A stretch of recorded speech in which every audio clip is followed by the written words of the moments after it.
The world's most wanted man, now dead. Osama Bin Laden, sought by security services since before the attacks of 9/11 2001, has dominated global consciousness ever since.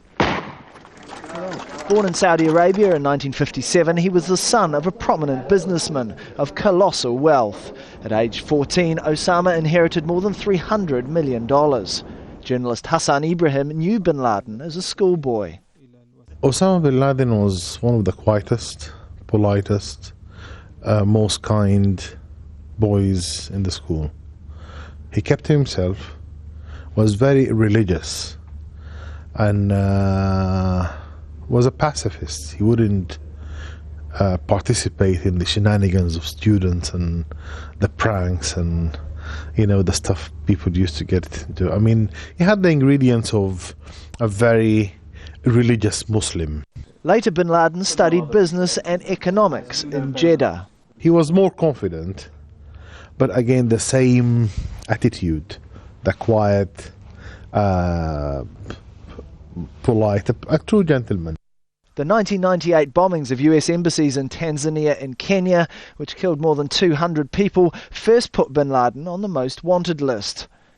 2 years later, Al-Qaeda was blamed for the bombing of the USS Cole, an American destroyer in the Yemeni port of Aden. 17 American servicemen died. But it was the attacks of September the 11th, 2001 that gained him the greatest notoriety. The hijacking of 4 passenger planes and the destruction of the Twin Towers in New York saw nearly 3,000 people killed. When he spoke, he was very interesting in the sense that he's probably the only Arab figure I've met who doesn't say the first thing that comes into his mind. Most people, and it applies in the West too, camera comes up and they have to say something because they're frightened of looking stupid. And I'd ask a question of Bin Laden, and he'd sit on the ground and think about how he wanted to reply, and he'd get a piece of misrak wood and start cleaning his teeth. And I'd sit there sort of watching this tooth-cleaning operation, waiting for the words of Bin Laden. Bin Laden's central belief was that Sharia Islamic law is the only way to bring peace and stability to the Muslim world.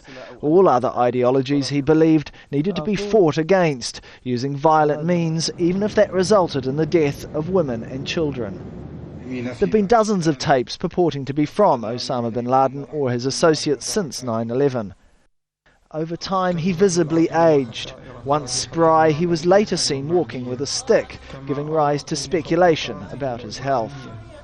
From his role in the fight against Soviet troops in Afghanistan to road-building efforts in Sudan to win the support of locals, Bin Laden was a world figure for a quarter of a century. Al-Qaeda has now lost its figurehead, but many argue this will have little effect on the group, whose followers have sworn to see his vision through to the end. Tarek Bazley, Al Jazeera.